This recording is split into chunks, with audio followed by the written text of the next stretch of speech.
The other thing we're going to be watching closely is the arrivals hall at the Tambo International Airport. This is where 6 South African activists, including former MP Mandla Mandela, who were detained by Israeli forces while sailing aid to Gaza, are expected in Johannesburg this morning.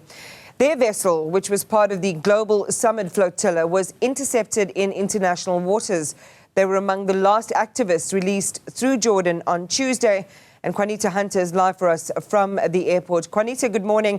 There were, requests made to those who were interested in this story, but more importantly for those who support the global cause around the plight of the Palestinians and the intentions of the Global Summit flotilla to come to the airport and show their support for those who are returning after being held in detention and then released through Jordan. What's it looking like where you are, and what is the official reception looking like?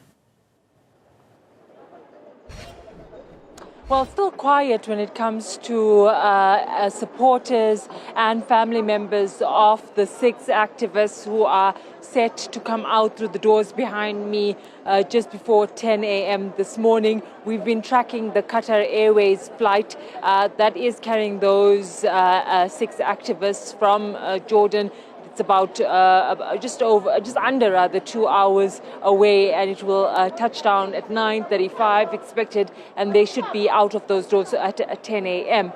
Now, the Palestinian solidarity in South Africa has always been strong, Iman, and support for this effort to join the Global Summit flotilla has been persistent. Last week, after the group was intercepted, there was a series of protests across the country, as President Cyril Ramaphosa said at the time that he called for the group to be released and condemned the efforts by the Israeli naval forces to intercept and quote-unquote kidnap this particular group.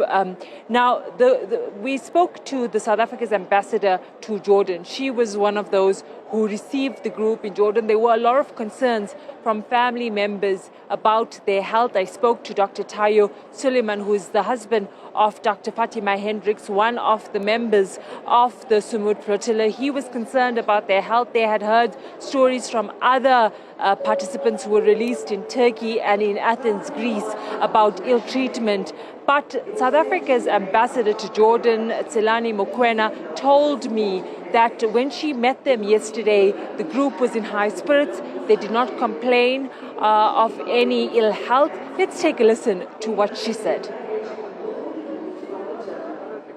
Our citizens were in high spirits.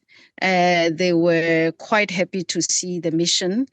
They were a little dehydrated, so we had to ensure that they got some water. Fortunately, the Jordanian authorities had made provision for water. I also saw some juice. I saw juice. I also saw some fruit.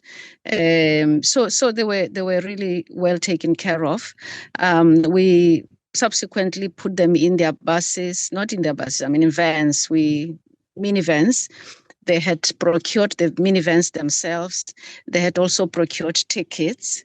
The committee looking after the global flotilla procured their tickets. They are off home by 8 p.m. this evening. They will be flying out of Amman Airport. They will be in South Africa by 9 o'clock tomorrow morning. All they want is really to be reunited with their families, and they are good. They didn't. Nobody looked unhealthy, and they didn't report any kind of maltreatment to myself or to our embassy in Ramallah. And Iman, the family members themselves saying that's all they want to be reunited with their family members. It's been a long, drawn-out separation. They had left South Africa more than a month ago for Tunis, where they underwent a series of trainings. Then they joined the different ships and were sailing on international waters. It was a very rocky journey. They had documented most of it until they were intercepted last Wednesday evening in the early hours of Thursday morning. There's another point to make, Iman, is that the participation of these 6 activists was not isolated. There were a series of South Africans that had intended to join the Global Sumud flotilla, but it's part of broader solidarity seen here in South Africa. Prior to this, Mandla Mandela and some of the other participants had attempted to participate in the global march to Gaza, which did not take place in Egypt. So solidarity from South African activists have been consistent since the start of Israel's war on Gaza, and even before that. And so these activists, saying in social media messages overnight that they remain resolute despite being intercepted and held for 5 days.